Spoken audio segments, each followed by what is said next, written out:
हमारे दौला पंचायत में महानंदा के कटाव से बहुत लोग परेशान है, और ऐसा परेशान है जो बाढ़ पे और बारिश में बहुत लोगों का परेशानी होता है, जाने आने में बहुत सारी तकलीफ होता है, लोगों का घर कट रहा है।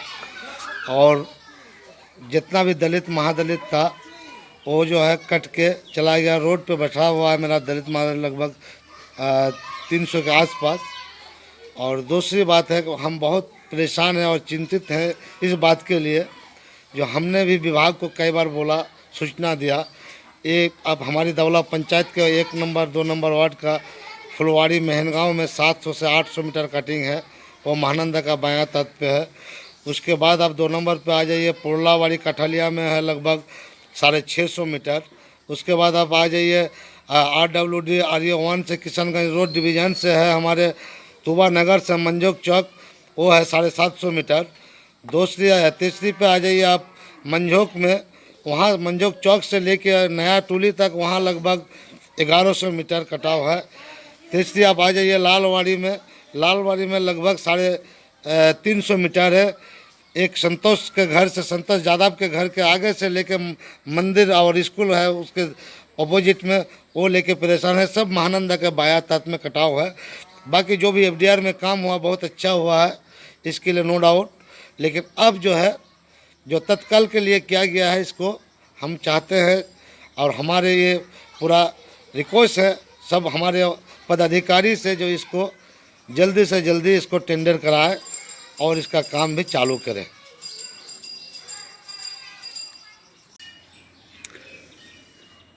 भोला भैया, आप अपनी पत्नी को पंचायत सरकार चुनाव में उतार दिए हैं। आम आदमी, गरीब आदमी ये पूछ रहा है कि हम आपको वोट क्यों दें? वोट इसीलिए लोग हमको देने चाहता है, और यही सोचता है लोगों का दिल में, और यही उन लोग का दिमाग में भी सोच रहा है। जो मैं वोट इसलिए भोला भाई को दूंगा, जो नया छवि है, नया लड़का है, यंग लड़का है।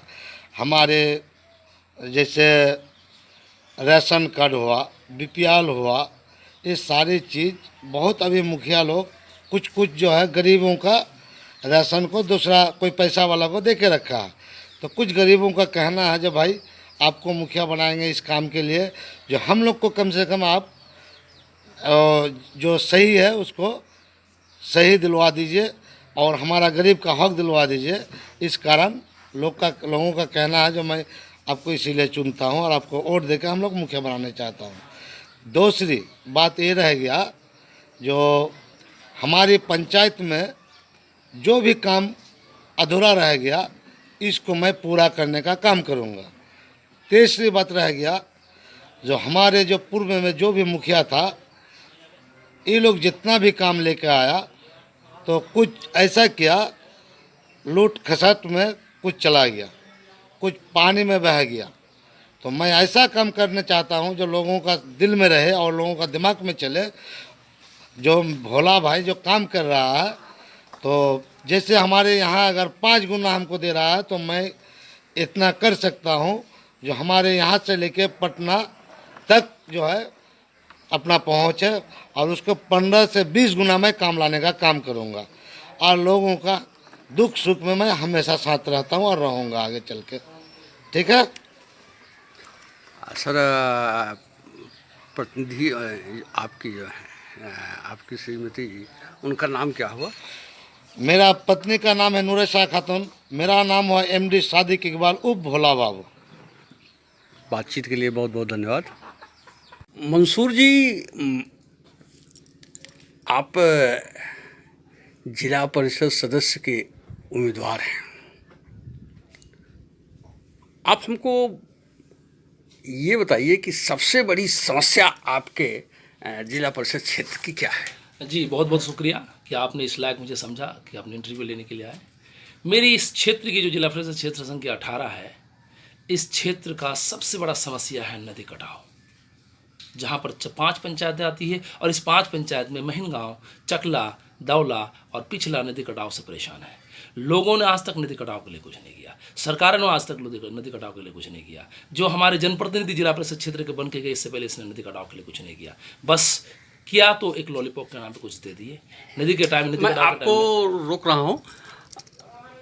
कितने एकड़ ज़मीन जो है किसानों की इस समय महानंदा के बीच में चली गई होगी, और उस ज़मीन से किसानों को क्या फ़ायदा हो सकता है और सरकार उसमें क्या सहयोग नहीं कर रही है? देखिए, ऐसा है कि हमारे यहाँ अगर बात करें कितने एकड़ों की, तो एक इसका एग्जैक्टली कैलकुलेट तो नहीं है, लेकिन हम ये कह सकते हैं कि हज़ारों एकड़ ज़मीन नदी के आगोश में चले गए और सरकार इसके लिए कोई कदम नहीं उठाया। और जिसके कारण से छोटे छोटे जो किसान थे, काश्तकार थे, आज वो मजदूर बन गए। बड़े किसान थे वो छोटे किसान बन गए। आज जो लोग अच्छा खासा अपने घर के 3 वक्त की खाना चलाते थे, जिस खेती से आज वो मजदूरी करने के लिए मजबूर है, वो लोगों के यहाँ जाकर काम करने के लिए मजबूर है। सरकार ने इसके लिए कोई कदम नहीं उठाया। आप अपने बचपन में आज जहाँ हैं, अपने बचपन में आप कहाँ पर थे, कहाँ पर आपका घर था? इससे मान के चलिए, आज जिस जगह मैं बैठा हूँ, इस जगह से 7 किलोमीटर से 8 किलोमीटर के अंदर में एक गाँव हुआ करती थी। महंगाव जो 450-500 की आबादी के गाँव हुआ करती थी। नदी के कटने के कारण से लोग वहाँ से पलायन किए। नदी के आगोश में आने से लोग अलग अलग गाँव में आके बसे। और आज नतीजतन ये है कि 5 किलो 7 किलोमीटर नहीं, बल्कि आज 1 किलोमीटर की दूरी में नदी आ गई है। फिर से वही समस्या, लोग जहाँ से प्लान करके आए, अपने संपत्तियों को बनाया, अपने घरों को बनाया, आज उनके अंदर में ये भय है कि कहीं ना कहीं हमें नदी फिर अपने आगोश में ना ले लें। बिहार इस समय बालू से सोना पैदा कर रहा है। आप लोगों का खेत, आपके क्षेत्र का खेत अगर नदी में चला गया तो वहाँ तो बालू भयंकर रूप से पैदा हो रही। तो किसान बालू की खेती क्यों नहीं कर पा रहे हैं, बालू क्यों नहीं बेच पा रहे हैं? अब समस्या यह है कि बालू की खेती करने की, तो एक समस्या तो यह है कि हमारे यहाँ जोड़ाई की बालू नहीं निकलती, और अगर निकलती भी है तो किसान के पास इसका अधिकार क्षेत्र सरकार ने नहीं दिया है कि अपने खेतों से बालू निकल कर मार्केट में बेचे।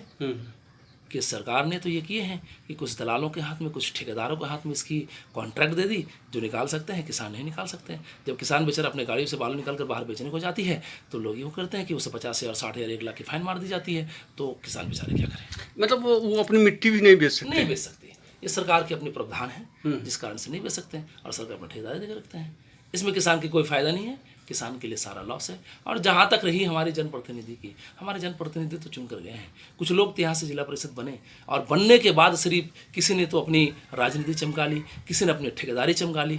इससे राजनीति नहीं चलेगी, इससे लोगों की भला नहीं होगी। आप अपना परिचय दे दीजिए। जी, मैं मंसूर आलम, पिता अब्दुल खालिक, महिनगांव बांसवाड़ी क्षेत्र संख्या 18 के उम्मीदवार जिला परिषद का। आप प्रबुद्ध तबके में आते हैं, सुनता हूँ बच्चों को पढ़ाते होते हैं। हाँ जी, मैं पिछले 10 सालों से बच्चों को टीचिंग देता हूँ, और मुझे टीचिंग से बहुत प्यार है। मुझे टीचिंग से बहुत प्यार है। अगर ऊपर वाले ने, ईश्वर ने चाहा कि मैं जिला परिषद बन के आऊँ, तो मैं टीचिंग से दूर तो नहीं रह सकता, लेकिन ये है कि मैं एजुकेशन के लिए बहुत हद तक काम कर सकता हूँ। जिन लोगों को बातचीत करने के लिए मंसूर जी बहुत बहुत धन्यवाद आपको। मैं 2004 से 2016 तक दैनिक जागरण किशनगंज का ब्यूरो चीफ रहा हूँ। उससे पहले पूर्णिया का ब्यूरो चीफ रहा हूँ, तब अररिया, किशनगंज, कटिहार सब आते थे। उससे पहले भागलपुर में था। मैं अभी 23 अगस्त को दैनिक जागरण से रिटायर हुआ हूँ, और अब मेरा अखबार है दैनिक समय वार्ता। मैं उसमें आपके विचारों को और प्लस फेसबुक पर हो सकेगा कि सरकार तक पहुँचे, ये प्रयास करूँगा। धन्यवाद। बहुत बहुत धन्यवाद।